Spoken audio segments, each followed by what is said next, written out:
Good afternoon, everyone. Hope you're having a great day. Let's go ahead and make sure you all can hear me. If you would please type the number one in the chat box to let me know that you can, I would truly, and I do mean truly, appreciate it.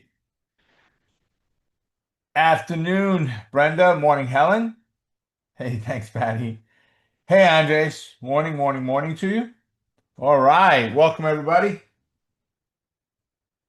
Thanks, Andrew. I appreciate it. As we get started, keep in mind that everything we look at is for education. Nothing's meant to be advice or recommendations. If you find something you like, anything, make sure it fits your own personal risk profile and risk tolerance. All right. Let's see if we can't make that look better. Go. Perfect. Well, it's perfect that it's going to be. Happy Monday, and I hope everybody had a great Father's Day yesterday.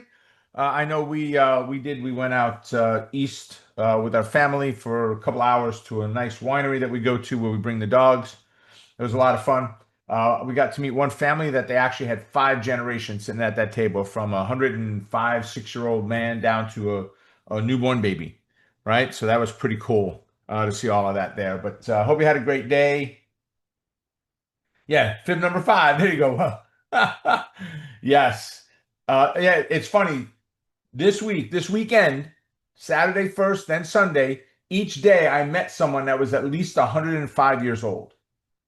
There's an assisted living that my mother-in-law is living at now. One of the women that's at her table, they put her with 2 Italian women so that they all speak the same language, right? But one of the women at her table is 105 years old. And my mother-in-law says, "Oh, I'm old." I'm like, "Ma, you're not old. See, she's 105.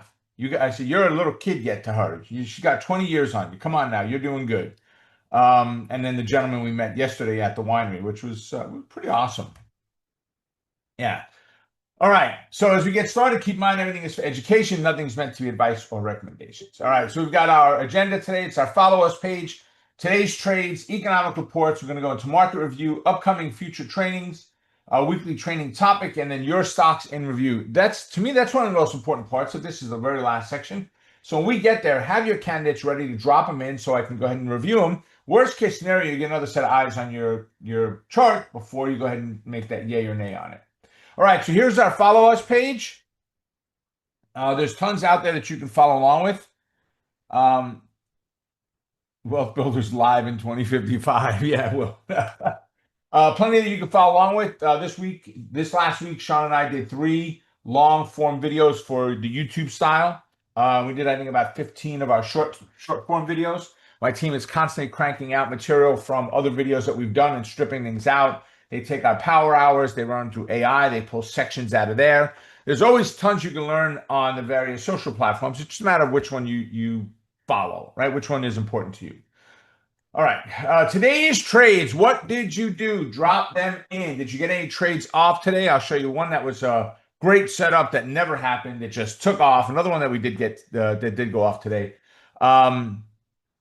And then I'll show you a little bit of where we're at from last week and let you see what's happening there. So as for today, if we go over to a daily chart, let's go over to AMD. Okay. AMD, man, what it gapped up. If you look at where the 8 moving average was before we started the day, oops, way too far. You could not ask for a better 8. The 8 is right at its confluence, right at the fib line. We gapped above it. We gapped open, right? Doesn't matter. The 8's going to move all day long until the market closes, then it'll stop. So it's going to be moving up and down. That's where it started that mattered. That was our line in the sand, right? So we got a great gap and a retest. Problem was we didn't really get a good retest. You got a 5-minute candle. The first 5-minute candle just took off. So we go to the 1-minute candle. Let's go to the videotape. We go to the 1, we gapped up and we took off. Great run all morning long, right up until about 11 o'clock before it failed and ran out of steam. So ideal setup, but no trade on it today. It didn't work. We would have been about 118 and a half. We would have been out about 122. Nice little move there. Of course, missed out on the second half of it anyway, but I would not normally be holding on for that. Coinbase worked out extremely well, though, right? Coinbase, we got a gap up. Same scenario. If we get rid of the moving average, when I say get rid of it, we back it up to Friday's close. You can see where the 8 and 21 are. There is a perfect confluence of that fib line. And we got a good start to the market this morning, a good start with the gap this morning, and we gap right up, right? And we take off. So let me bring it current. Let's go and zoom in just a little bit more on it. And now let's go look at a 5-minute candle. So looking at today's candle, what did we do? We gapped up and we ran right into that resistance level. Wonderful. I love it. What happened? We stopped right there, and with a vengeance, we broke out with the next candle and closed. Let's see. That line is about 247.75, I think. Yeah, 247.75. On this candle, we closed at 249, we'll call it. All right, so great move. And then what happened? That next candle, we backed down and we bounced. Yes, thank you very much. Okay, great overall move, right? It's had a nice little run up in there. It kind of ran out of steam in here. I got out right about 253 and a half. It's 255 right now, so it's running a little bit higher than that, 256. But we got out somewhere over here today. So it's about a 4.5, 4.75 move on the stock. It's about $4 move on the option. So overall, it wasn't a horrible day. I wish I would have gotten the AMD, but yeah. So Mark said Amazon in at 213.30, out at 215.48. So let's go look at amazing Amazon.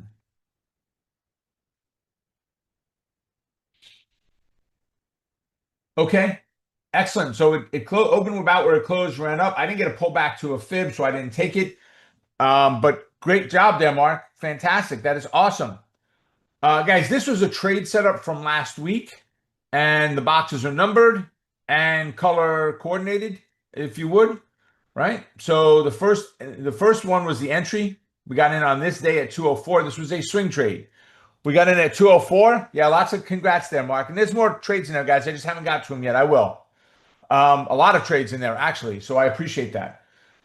We got in here at 4 contracts we bought on this day. We chugged along. We finally got out. Now, this was on the 27th of May. We finally got out on the 5th of June, our first exit. So we took our first exit right there. We got in at 204. We got out at 210 and a half. Nice move. 2 contracts gone. We ran up on the next one, 215.80. We're out of 1 contract. We got 1 left. We got stopped out on the pullback here on this candle, and we got taken out of that trade at 215.25. We still had over 10 points on that last contract in there. So we did extremely well on that trade. Actually, if we look, here's the Amazon trade. It's actually the last one we moved over. 2808 was the closed P&L on that trade. So we did extremely well on it. Open trades right now, we're at $2,100 on CrowdStrike as a swing trade. We've got one exit already. We did not take anything on Goldman and NVIDIA yet. Hopefully today. We only took these on the 10th and the 11th. So Tuesday and Wednesday of last week. This one just happens to be on the screen. So let's see. Amazon, Will had Amazon 390. Schwab up $500. Okay, nice. Really nice. Brennan said 140K on SPY. I don't know how to do percentages. It's okay, Brendan. The funny thing is just ask AI. Guys, you got a math problem. Don't even try to do it anymore. I went into AI this weekend and said, I have 4 flower pots. They're 8 inches diameter at the top. They're 6 inches diameter at the bottom. They're 14.5 inches high. How much soil do I need? 2.39 cubic feet. You don't have to do math. Just type it in. Type it in. You can even do a prompt that just asks you, how much did you make today? What did you invest? And it'll do the work for you. Good. Let's see. Jennifer said today, JP Morgan chased 5 contracts on the calls, up $563. Nice. Meta was up to 950. Now it's at 150. We'll see how it goes. Understand? I mean, Meta was a nice move today. 20 points, I think, right? Let's go. Costco down $225 for Patty, and SPY was 136. Okay. We always have trades that go against us, right? That is my middle name. I'm going to have trades that go down. Jennifer said ZS at 200. Nice. Let's see. Jennifer, ZS now $38. Retested the level and going back up. Good. Okay. Excellent. Excellent. Yeah, the AI math part is pretty cool. Can I show the fib on Amazon? Sure, Andres, absolutely. Let me get that full thing for you. There we go. So first date on that, Andreas, is February 4th, and we tapped out on that one on March 10th. March 10th. Okay. Um, uh, there was talk of should we redraw? This was kind of sloppy. We didn't really get a close below the 618. This move, if we look, Andreas, at what we have here, why did it not click? Come on. Give me a line, baby. Lines, lines. So we've got roughly $51 there. This move here was, if we went, it would be from in here. It takes us to about $50, $49. I'm off a little bit there. Let me do that again. So we really didn't surpass. It's not a bigger move. The fib going back to February is not that old. So could we redraw? Yes, but theoretically, the one to the left, the one where we're drawn out, is a little bit cleaner of a pattern, because in reality, should we be drawing off of this bottom here and this top? Right? Because that was plenty enough for pullback in there. Now, it is a hiccup in there. If you look at it, that's about the 50 percentile. So, but that was the reason behind it, Andreas, was that. Good. You were thinking the same thing. Excellent. Okay. Yeah, the hiccups are okay, Andrew. Just like we taught in the live, the full Fibonacci training. Those hiccup guys, if you're not familiar with something like hiccup, no, not that. Okay. But yes, it is that. Actually, I shouldn't say that. It is that. I'm going to back up the fib we have right now on Amazon. I'm going to go to a chart with no moving averages on it, no indicators on the top of the screen. And if we grab the fib and say, okay, let's draw from here, that's our swing low, and our swing high is here, right? A hiccup is when you saw a pullback somewhere in the middle of this fib, but the thing about it is you couldn't see the hiccup until after you drew it. When you were here, if you took everything off of the right side of the chart, you don't know that's a hiccup. You have no idea what that is. That's just a move down. It's nothing, right? You can't tell until after the fact. Well, how does it happen that not every time, but damn near it, when you draw a fib and there was a decent pullback in that fib, that pullback happened somewhere around the 50 percentile that wasn't even there yet. That line wasn't there until that happened. So we couldn't have been on this date when we hit it. That was March 25th. We couldn't know that was a 50 percentile because we didn't have this topping pattern until May 13th, and we didn't draw until at least the close of May 15th. So there's no way we would have seen it. It's called a hiccup. We kind of just little, movement takes you out of sync a little bit, and then you're back in action again, right? So it pulled us down, we came right back, and we ran, right? So it is a little sloppy in the middle here. So do we use that bottom? Do we use that bottom? Both those come into play, but this fib is bigger than this one is. So, and it's not, didn't break a negative 618, stays in place. Didn't break a negative 882, stays in, I'm sorry, 882. So it stays in place. It did not, we don't have one bigger than the one we're drawn off of now, which is what we're looking at here. It's a smaller distance. It's not more than 8 or 10 months old. All the things align themselves with, you know what? The fib stays right where it is. We're not going to get rid of that fib. It's going to stay right where it is, and no reason to redraw. Now, can you justify something? Yes, you can, guys. Remember, technical analysis is a science. Until you learn it, then it becomes an art. Actually, I will give you guys the first announcement of it here. I won't give you the details behind it, but I am going to be doing a major company has asked me to step in and do a technical analysis show for them, what could be as much as once a week on their network. So I will let you guys know what that is and when we do it, but I'm excited. And of course, my technical analysis is going to be, it's going to be all fibs. Every bit of it is going to be fibs. All right, let's see what we got here. Mark said, I redrew to the top of 611. The hiccup doesn't reach the 382. Yeah, and it's not always, and I guess it just depends where you draw from, right, Mark? So we just came from down at this point here. It's so let's make sure we justify or not justify, explain that hiccup fully. Make sure everybody's got it. All right. Ah, crosshair in the way. All right. So we drew the fib from that swing low to that swing high. The hiccup is 50, around 50 or 61% of this move, which means it comes in here, right? And ironically, as we moved up, this is where we failed, was right off of there yet, right? And then we took off. So based off of these points, Mark, that's where I drew off of, and that's where that hiccup is right in there. All it did was it was moving up, same direction we started as, and then it hiccup, pulled back, and then just continued. Just a quick little detour. No, James. No. But you'll definitely know who they are. Okay, good. Just making sure I got all the comments now. Let me get rid of that fib again, and let's get rid of this, or move that back, rather. Excellent. All right. Let's make sure we're good there. Gwen said I traded this on Friday. Oh, you mean on Amazon, Gwen? You traded on Friday? Yes? Excellent. Great job. Gwen did this trade on Friday, $1,740. Gotta love it, guys. When people tell me it's very hard to make money in the market, let me rephrase that. Yes, it is very difficult to make money in the market.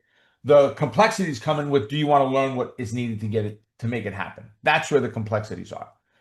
That's it. Congrats to everyone, folks. Great job. I very much appreciate all the trades getting dropped in there today. That is wonderful. And the commentary back and forth on them are awesome as well. Yeah, raining money. There you go, Jennifer. I love that. Way to go, Gwen. Thanks, Tom. Yeah. I mean, just Gwen said I used the last training to get out. It would have been 2,500, except I couldn't get out using the 4321. Okay, got it. So you're talking the last training, Gwen, that we did, the micro day trading? Yes? Woohoo! I love it. I am hearing so many great things about micro day trading from people. So, man, I am stoked. Stoked. Andrew, do we have a link to that? I don't think it's gone up yet. Well, it did go up from what the original cost was, but I don't think it's still in the early bird stages. See if you have Andrew, I think Andrew's in here with me. See if you have a link for that. Guys, if you didn't get to micro day trading, obviously the live class is over. We won't be doing another live one again. I taught it once. It's good. All right, Andrew, thank you. He's checking for it. But if you're interested in it, it was a very inexpensive class. We went about an hour and 40 minutes or so long. Haven't seen the replay yet. Yeah, Mark, you'll love it. I mean, I have not heard one bad thing about it at all. I'm hearing from people on my own team are like, yeah, I'm using that all the time now. All right. Amelia jumped in with it the other day saying that she had done 2 trades using that method, and she loves the exit, the way that we created it. So, all right, let's go back into presentation mode. And just check with Sean. He knows what's going on there. All right, let's go look at economic reports for today. Actually, we're going to look at them for the week. But so today we got nothing really. Empire State Manufacturing Index. I don't care. It's orange for me. The orange in 8:30 is almost like boring. I'm sleeping. I'm not even going to wake up for that. Tomorrow we do have retail sales coming out. They are 8:30, so they will affect the market when the market opens. But if you're trading futures, you're going to want to know this report's coming out. If you're trading ES or YM or something. Wednesday, big day, unemployment claims, but all day Wednesday, we're going to have light volume because of this 2 o'clock Fed funds rate. It is not expected to see a decrease in rates this time around this meeting. It's possible at the first summertime meeting, the next meeting, we'll see a drop. And I don't expect it to be more than a quarter point. It's just terrible. I'm still of the opinion that we should see a drop taking place. We are seeing some things with oil and energy happening right now because of the attack over the weekend with Israel and the likes. So oil is expected to settle somewhere between 70 and 80 this week. How much that affects oil, and do we start burning oil rigs again and so forth, is really what it's going to come down to, right? And all of that gets resolved if we can resolve the Russia-Ukraine war. All of that gets resolved if Russia starts supplying oil back again into the market. So, and we had a big discussion about this in one of our groups the other night. Trip was there. Trip was the one that actually brought it up. Um, yeah, he's not in here. I know he's got some things happening today, but he had brought up about some of the offshoots of OPEC there, saying, "Yeah, we're gonna kind of drop our caps and start producing more." So I think some of these countries are looking at it as monies of what they're missing out on right now. But the Fed announcement comes out at 2 o'clock. You're going to see if there's an increase or a decrease or hold steady. Right, 2:30 is the press conference, and you literally be very careful, guys. You could see that the announcement comes out at 2 o'clock and the market shoots up. And then Jerome Powell comes out and talks, opens mouth and insert foot. You could have that happen, or even worse, that happen, right? Where it's even just off the charts. So it can be a very volatile afternoon. If you're not accustomed to trading it, don't go and just jump in with real money because, oh, this is the Fed meeting I got to get in on. Nah, we have Fed meetings 10 times a year. Don't worry about it. You'll get another one. Okay. But if you're not familiar with this, with trading the Fed, then do it with non-funded trades. Go ahead and do the exact trade you were going to do, but do it as non-funded. Go ahead and do something that's in a practice mode instead of a funded trade. We got no trades coming out on Thursday. Friday is Philly Fed. So Thursday's holiday, right? So keep that in mind. Wealth Builders is closed on Thursday. So anything that happens on Thursdays will now move out.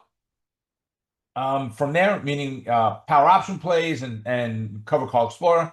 Any classes on Thursdays, they're canceled. The office is closed. Federal holiday. Anytime the market is closed, we are closed. And those are the only holidays that we take are market holidays. All right. So go back in here. Market review. So let's go take a look at the market and see what's happening.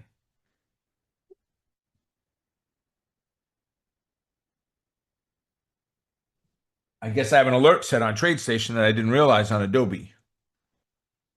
So I'm hitting a horizontal line.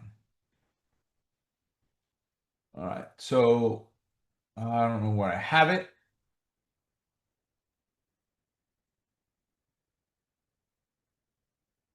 Let's just shut it off. Okay. Perfect. Let's put that down. All right. So we're going to look at the market. That's what we're doing.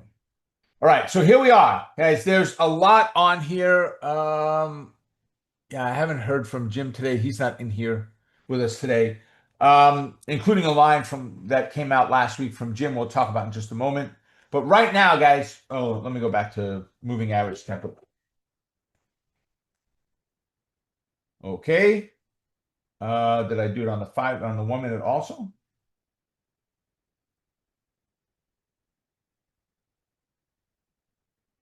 I did. All right. Hopefully it stops. All right.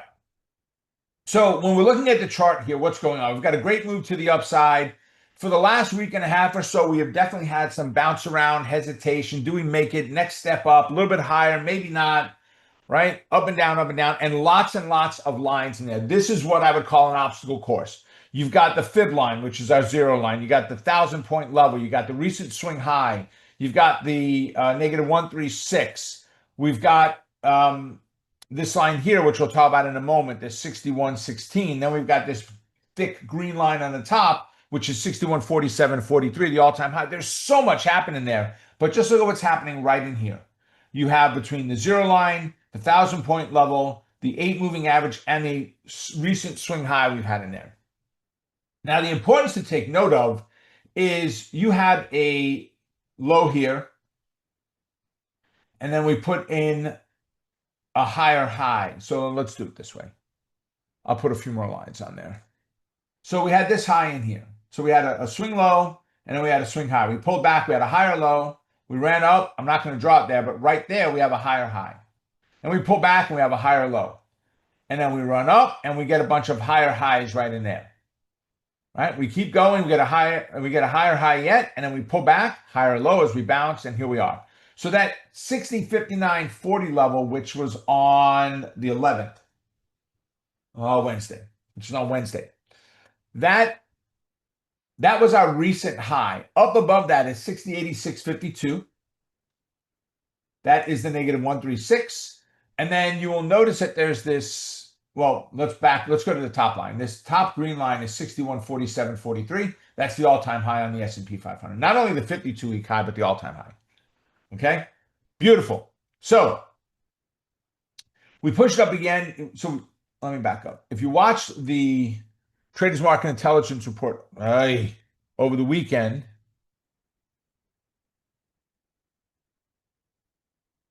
right? So we had moving average was a good confluence there. I talked about a breakout and a move up, retest, bounce. Today we gap right up. We go right to the 6,000 point level. Excuse me. And we just skyrocket from there. It was a great move to the upside today. Not quite hitting this recent swing high. I don't care. I've been saying this for about a week now that I believe we're going to see this very much yuck move take place. We're going to get small advance. We're going to pull back. We'll break a little bit. We'll startle some people like we did on Friday. We broke the 8 moving average. Heavens forbid, the market's coming to the end. The world is over. What are we going to do? All of this crazy fear because we had a bad day. Or not even a bad day. It wasn't a bad day. It was a down day. The market was down. That's all it is. It's a Friday. The market's down, right? There was rumors of what was going to happen some of over the weekend and the likes, right? So what's going on with the Fed? There's all talk about all of this already. So we get this pushback up today, and now we're running back into that recent swing high. That's our next level. We've got to break it. Even by pennies, it doesn't matter. The market is a very, what's the word I'm looking for?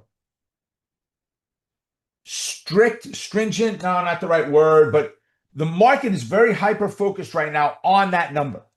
That is the recent high. Just pennies above it means you've broken it. It's kind of like, whoo, okay, I'm feeling good now, right? As long as we break it, we break it. That's what the market is hoping for. We're not there yet. I'm not worried that we're not there yet. We closed a good distance away on Friday. Could we make it up to the all-time high? That's the big question right now. If we're at 61.47, right? The S&P moves $71 a day. How do I know that? The Fibot is 142, cut it in half. That's a wildest average true range, $71 a day. If we move $71 a day, right? Where are we now? We're sitting at 60.36, and 61.36 would be $100. So we're just over 100 points away. So in theory, with a normal move, like today was, could we get another 2 days like today, we would hit an all-time high or get near the all-time high. So that's how close we are right now. The market can taste it.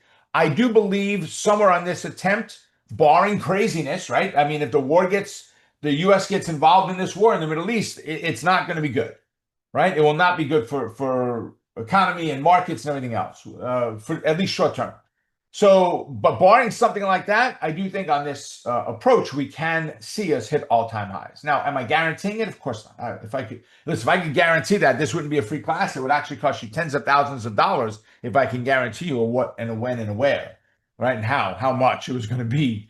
No one can do that. But just based on what we see, we're getting the constant moves up, pull back, move up, pull back. It's good. Our highs are higher. Our lows are higher. That's the important factor. Are we seeing lower highs and lower lows? No. Opposite. Higher highs and higher lows. And the answer is yes, we see that in there now. And that's the critical component. And when you back this up with a weekly chart, right? I mean, here's the all-time highest right here. No, I'm sorry, right here. Right here. You can't look at this and say that this has not been a good market. I mean, from 1, 2, 3, 4, 5, 6, 7, 8, 9, 10, 11 weeks, right? So just about 3 months. In the last 11 weeks, we had 1, 2, 3 candles that were solid, that were dark, that were filled in, right? 3 bearish candles. That's it. Compared to the 10 or 11 weeks before it, which were all bearish for the most part. All right. So overall, from a weekly standpoint, we look much better. From a monthly standpoint, very big picture now. We look monthly. Very big picture. We had 1, 2, 3 months, and then we're bouncing back. And you can see we're coming back up now into that key level of what we're looking for. So Mark said, what is your parameters for drawing rectangles? So first thing is this, Mark, that you're looking at a couple of different boxes. The blue ones on the top are not considered rectangles. They're there to highlight confluence zones. This right here, ideally, I want to see at least And I don't call it a rectangle, at least not the way I'm using it as a standard rectangle. Rectangle, I'd like to see some movement up and down. This, I'm getting a lot of the movement up and down is one day, maybe two. These are called the dreaded box of neutrality, right? It's where we get into this sideways pattern. We want to see a minimum of 5 days and a maximum of candles. Doesn't matter days, 5 minute candle, whatever it is. Minimum of 5 candles, maximum of 34 candles, right? Is what we look at for a rectangle. Anything longer than that, you're just dragging it out, call it a day, and throw it off until something else changes.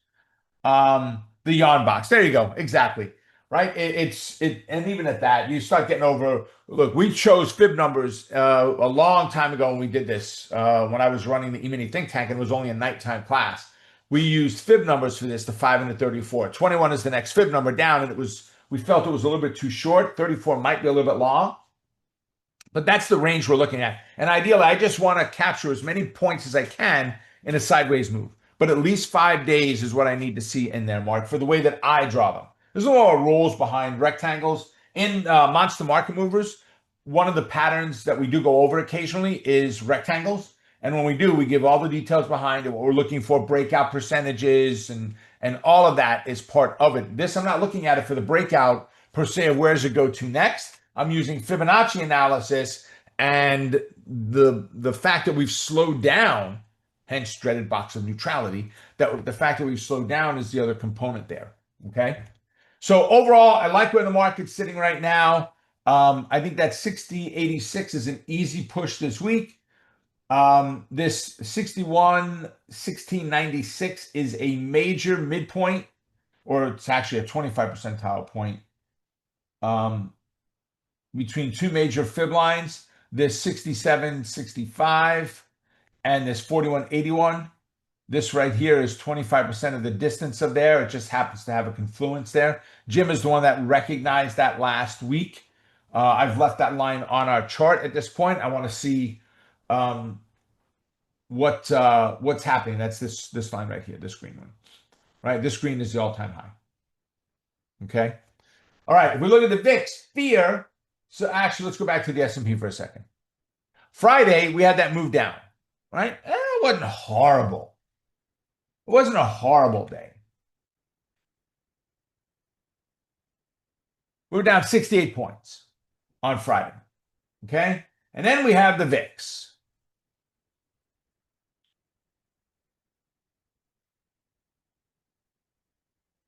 Right? And, whoa, okay.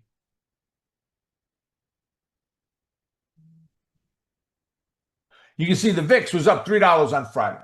Was that an overreaction? Yes, I said it this weekend that it was an overreaction.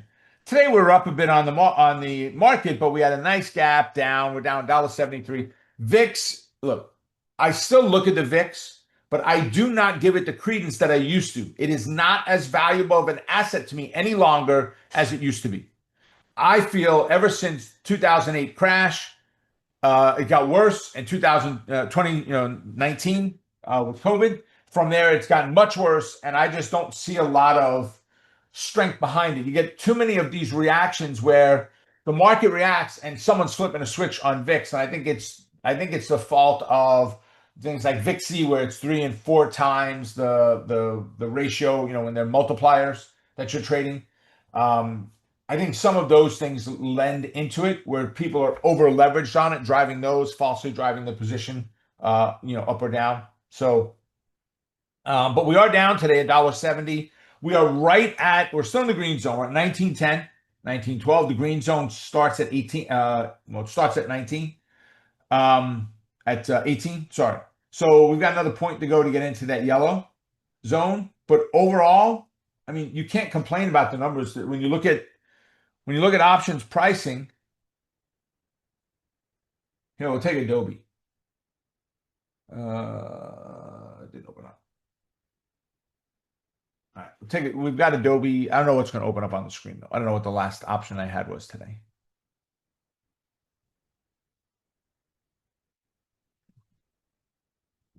Come on. All right. Yeah. Camtasia, TradeStation. Camtasia is my drawing software. and the likes. There's just too many things running right now. So if we look, here's AMD, right? Here we got a 69 delta. We're at 420 by 430. How in the world can you complain about that? The theoretical value is 496. It should be trading at 496, and it's trading at 420 by 430. It's undervalued. If we go and look at, let's go to Coinbase, which is always a volatile one.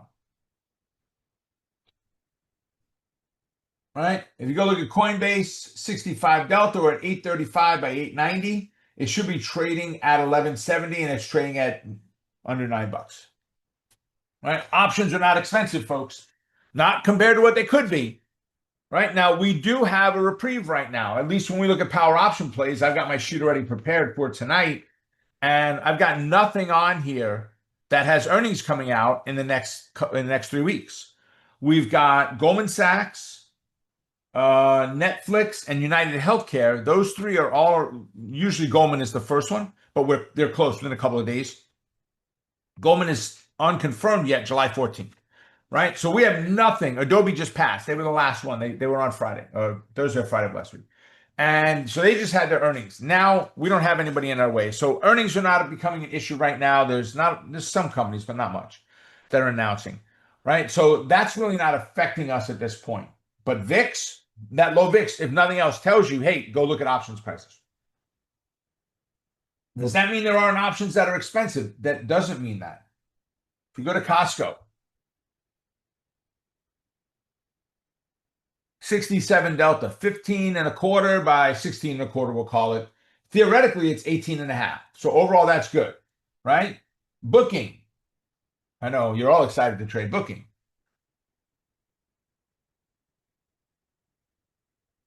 I need more options.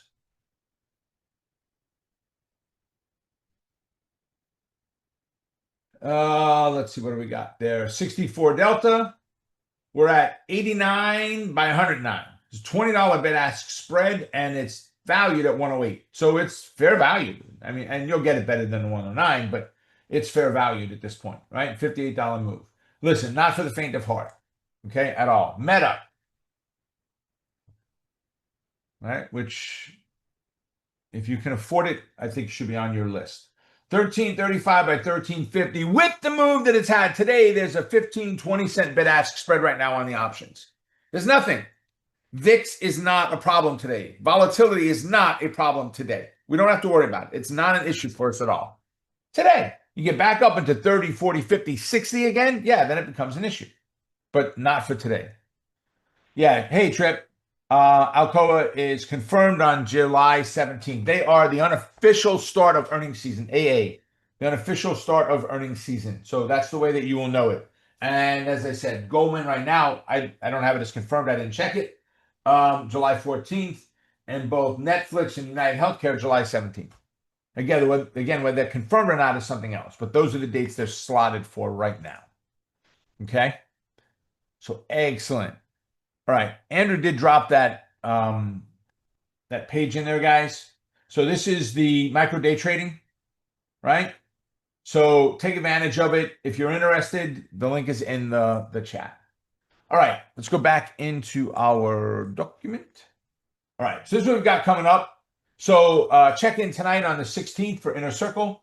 Power Option Plays core training tonight will be our final one. We're going to wrap all of that up on our day trading. Trading You is coming up on the 23rd. Monster Market Movers. Yeah, I thought I missed something. I'm like, I know there's another Inner Circle this week because I'm teaching it, June 18th, which is Wednesday. So Power Option Plays, there is none on Thursday because Thursday is a holiday. So you may still get it Thursday just with Wednesday's data. Covered Call Explorers usually on a Thursday. I'm not sure when Trip's going to do that one, but he will get it done this week, of course. And then there will just be no E-mini on Thursday. We are closed. Market's closed, so there's no E-mini that day. Goldman is confirmed for the 16th. Trip said, okay, excellent. I appreciate it. Fibonacci Trading Mastery. Guys, oh, wow. This is what we were just talking about. I did not know this slide was in here. We were just talking about fibs, the live fib training. We talked about the Fibonacci hiccup. Watch when you get some of the emails for this, guys. You're going to see in the email sequences we send out on it, because we're not doing any classes for this. We just did a live training for this, a very long live training on this. It was weeks to complete all of it. There's like 20 hours of live video inside of there.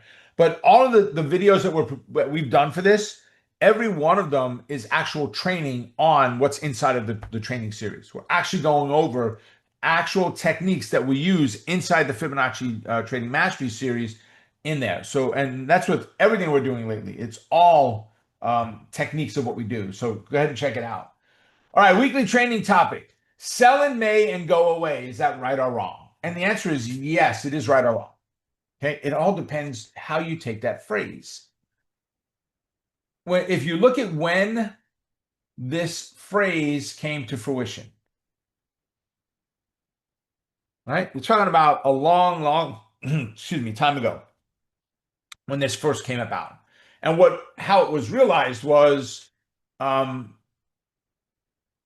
analysts went through and looked at what months of the year did the market go up versus the months of the year the market went down. And based on that is where they say, okay, in May, from May, the end of May, so May 31st, right? So in May, and you go all the way out to the end of August or back in September is when you're buying again. So if you were to sell your stocks, you hear the word stocks, out in May, walk away from the market and come back in September, you would have saved from the market going down. I forget what the exact number was, like 0.3% or 1/2% or whatever the numbers were. Historically, over the 50-year or the 100-year mark that they looked at, you would save, 0.5% maybe, whatever the numbers were. And remember, when this first came out, the average homeowner, the average worker didn't buy stock. You didn't buy one share. No one bought a share. You bought big lots of stock. It was for people that had ticker tapes on their desks, right? It wasn't for the average person to do. With options trading, see, if you can manage to, there's a reason we go through the agenda the way we do here, right? We look at what's going on in, what trades we've done first, right? And we look at, so we see how the market's been going based on trades. We look at what's going on with economic reports. We look at the S&P 500 and the VIX, right? And what are we doing? We're building a plan of what we should be doing next, on what our tactical approach is to the market, right? And this sell in May and go away is a tactical approach to a long-term buy and hold person. But if you look at what happens inside of a trading period, a day, a week, a month, whatever it is, you've got to look at or analyze it in the time frame that you're interested in. If you tell me you are an investor, then yes, you are probably better off to walk away. And maybe even serve to leave it in place, put your stops in place in case the market does drop, and just walk away. Don't trade anymore. Don't invest any longer. Just let it go. Right? There's the other side of the camp that says, no. We want to continually invest, and we want to dollar cost average every week, every month. We want to be putting $100, $1,000, whatever the numbers are. We want to put this much away into the market. Doesn't matter if the stock is up, it's down. We're buying Tesla right now. Whether it's up or down, buy. That is what that type of investor is looking at. As a trader, an options trader, sell in May doesn't work for me. Why? I don't hold anything overnight if I'm a day trader. On options, I'm not holding anything overnight. Why would I wind up getting out of the market and walking away? This works as a long-term investor. It does not work as a short-term options trader. And proof is in the pudding, right? Was it last year? Let me see. Was it last year? Let me check. 2 years in this decade, in this, in the 20s, 2020, 21, 22, 2 years in that time frame. What we got? Where did all my data go?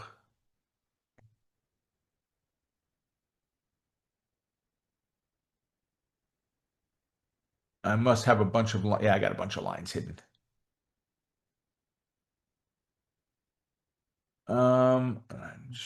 Yeah, I don't have it down there, darn. So, oops, I got to get rid of the drawing tools first. That's why nothing's moving over. All right. So this last year, I didn't do a good job with my record keeping. right? So we go down and look at August. Whoops. Tuliva. I don't know what happened to my data, guys. But 2 years, I don't remember. I don't have it here. I'm not going to have it in the one contract trade. For 2 years, the month of August was our best month of the entire year. Now, in 23, we had $105,000 in August. You can see what the P&Ls were in this row right here, right? You can see the months, right? January was the best month there. If we go to, I don't know if this is an old, I've got multiple on some of these because of the way I do the analysis for them.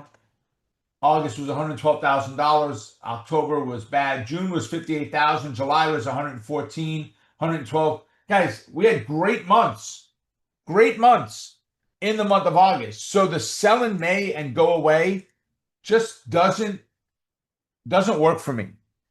As a trader, as an investor, I see the merits behind it, but I still believe there's always a way to look at the markets and find a tradable vehicle or an investable vehicle, one way or another, right? And my investment may very well be not just buying stock. I could be shorting stock if I'm trying to play that route.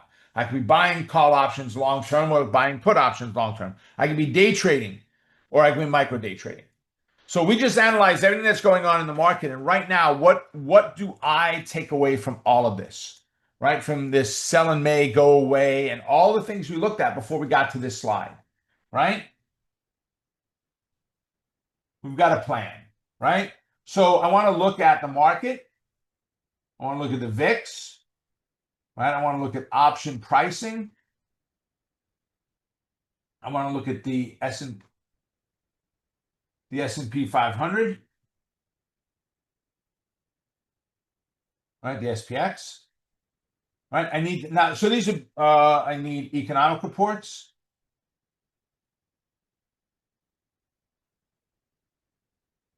Right? And these are more bigger picture, right, of what's going on and market really, the overall market, but S&P I want to look at specifically on what the S&P is doing. Okay? And then I need to make some determinations right now, right? If I didn't spell it right, that's okay.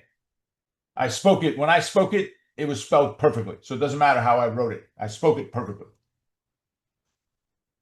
What determinations, right? What am I trading?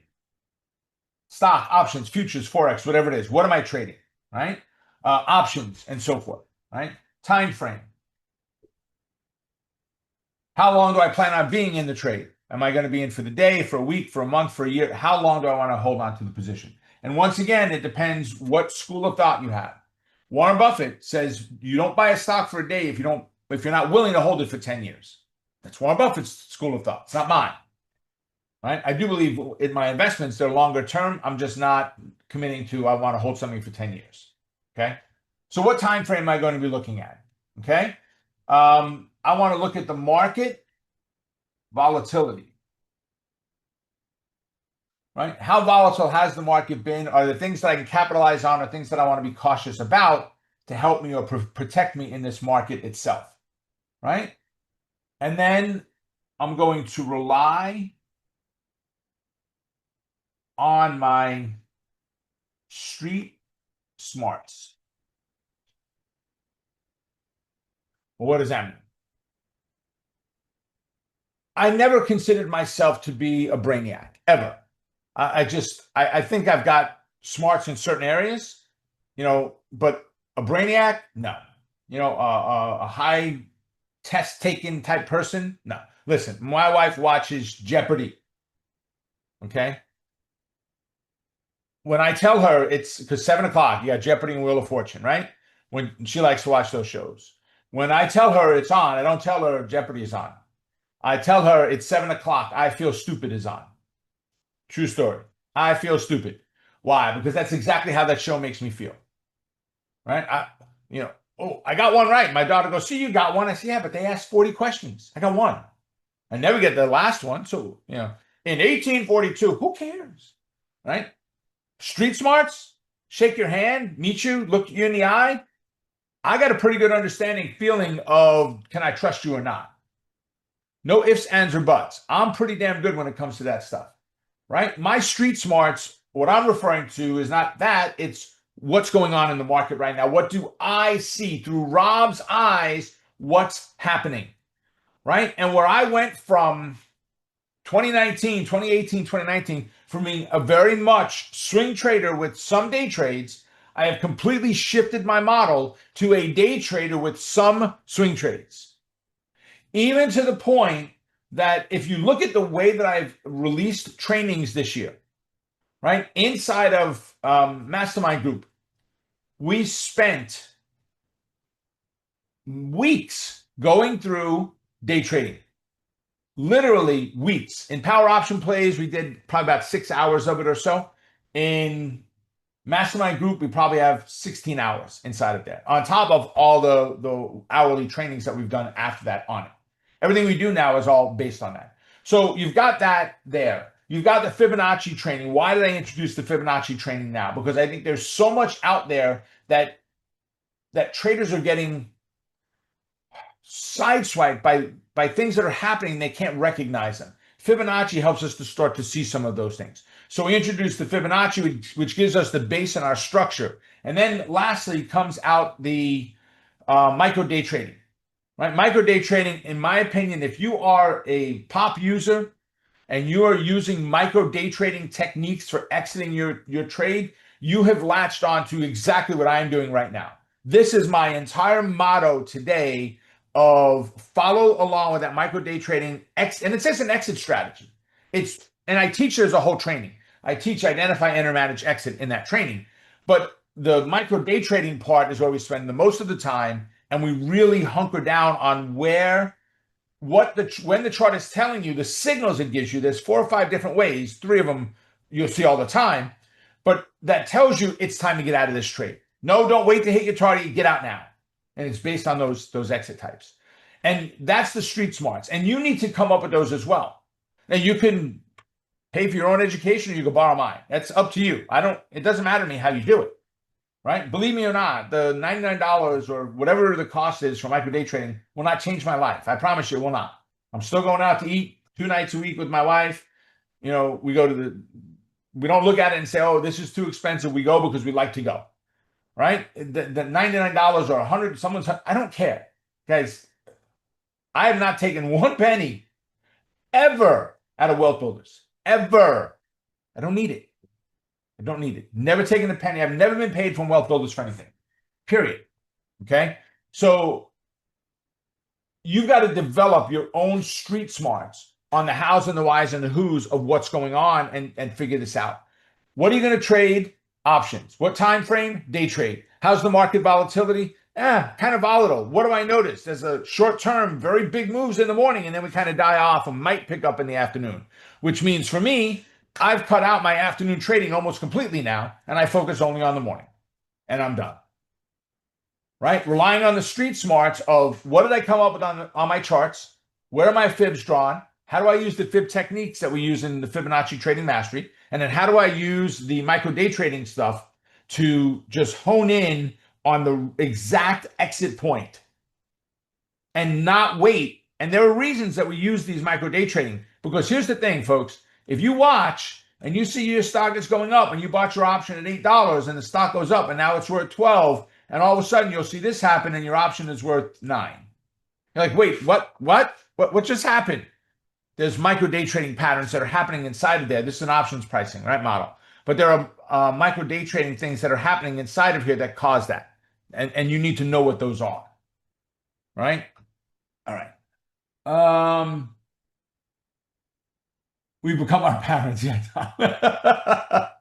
Gwen said, I agree. I wouldn't have made my $1,740 if I had. There you go. Yeah, Trip, I heard.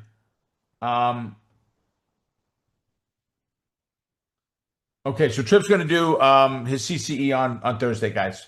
I hope she's okay, Trip. One good trade will pay 10 times the price of the micro day trading class. Yeah, easily, Will, right? Easily for that. That's only, $1,000. So easily. All right, what candidate you want to look at, folks? We got 5 minutes left. I'll take them right from the top. So whichever ones you throw in there, we will pull them up. Let's go. And first, I'm gonna, while you're writing them in, let me go and get all symbols in here. SPY and is the very first one. Okay, so let's do that.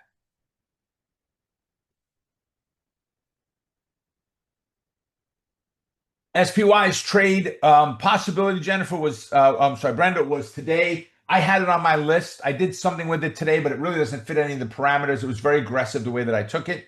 So I really would love to see the breakout of the 607, but the pullback to the 600 and a bounce, as long as the 8 is still there, I would do it very low contracts. 1 or 2 contracts is all I'd look to do until we can establish this new high in here. GLD.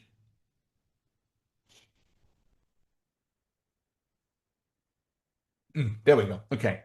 So lots of gapping around on gold right now, guys. There we go. We got today's price. So big pullback, right? We came up to the recent highs. I think gold is still has room to go. I do believe, though, that a lot of the younger generation, you know who you are out there doing crypto and not, it's their gold. It's crypto gold. It's not gold, right? That's the flight to safety now, is going to crypto, where it's not government regulated and so forth. So I'm not a fan of where we're at. I'd want to get above the 317 first, Brenda. JP Morgan. Let's see. Trader Will said, do I have a different chart than you, maybe, Will?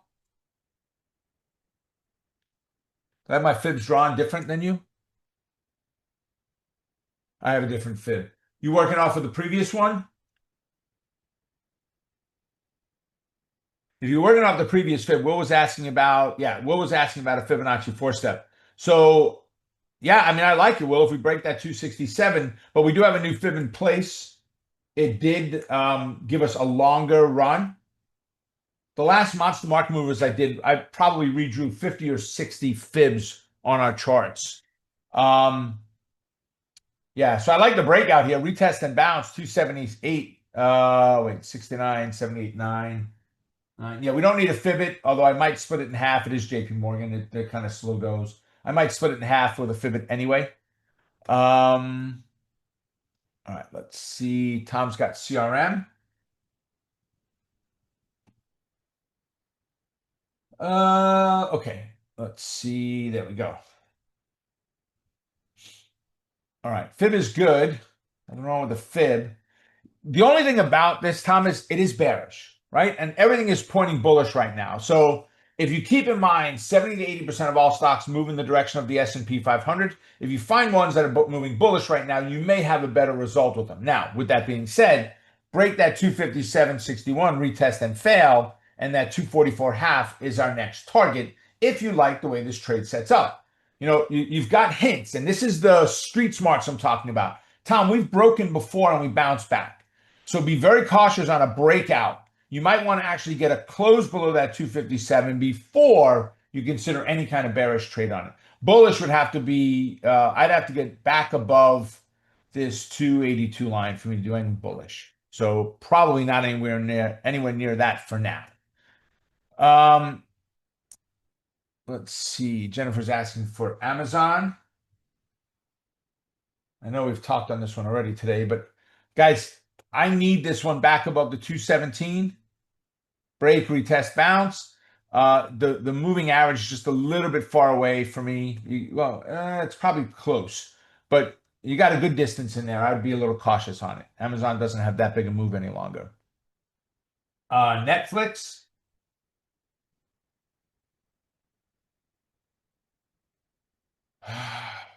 All right. Again, moving averages. You know, these sideways that we've gone in the last week or so, that's our moving averages have become messed up. And when I say messed up, if we do 3 or 4 more days, we'll see the moving average start to drop down towards that 1205 and give me the bounce. We're just a little far away for that right now, Brenda, for me on it. I would be very cautious. If you can get them pull back to the 205, I'd use, the 1205, sorry. I'd use the 1218 as resistance, but it would be very short term considering that we move, 26, 27 points a day here. And then we got Meta.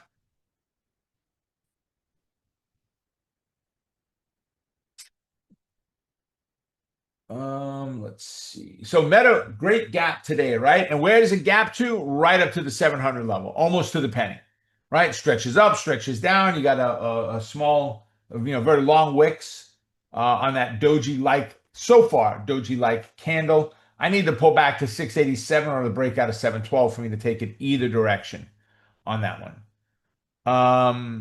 Let's see. I don't know if that's going to be on my chart yet, Mark. Let's see. CRWV.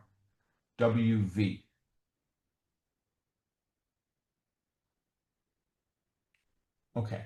So yeah, market said it was an IPO on 425. Looks like they've been around since a little bit before. I've got 331 anyway as the first candle date. I don't know if it's accurate or not, Mark, but yeah, I don't know who they are, what they do. I mean, they've run from $30 up to 160. Quarter Weaver, what do they do? No, that's not what I want. CRWV.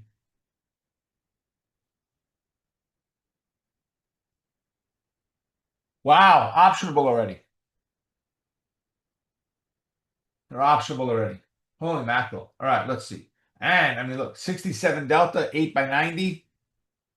Should be trading at 1344. Implied volatility, historical. Wow, 164 historical. Yeah, I don't know who they are. Trader was said Core Weaver operates a cloud platform that provides scaling support and acceleration for Gen AI. Well, there you go. Company builds infrastructure that supports compute workloads for enterprises. Its products include GPU Complete, CPU, Okay. Yeah, this one is not one that I have looked at before today, Mark. So thank you. It was my work for the day. CRWV. I need to look a little bit further into that company. Because AI is the bomb, guys. If you have not spent hours and hours and hours working in AI, don't pay for it. Go get the free stuff. I'll tell you right now, Perplexity is amazing for everyday stuff. Grok, Grok, Tesla's one, is just outstanding. Both of them. I use them every single day in and day out, probably to the tune of 2 hours a day of my life is spent inside of there. I no longer search on Google for my standard stuff. I go in there and literally ask detailed questions, build them out as an expert, and come back with just amazing answers. So we're actually going to teach it one night in Inner Circle. We're going to teach GROK is Grok, and then Perplexity, PERPLEXITY, I believe. Your clients think you're a super genius. There you go, Will. That's the way to do it. Guys, look, if you just learn the basics of it, you will find that there's nothing you can't do. Nothing you cannot do with it. So we'll leave it at that for now. I got a jet. Everybody, we've got some links in here. I'll leave the room open a couple minutes. Have a great rest of your day. God bless. And I will see all of you at our next update, folks. Take care. I will see you soon.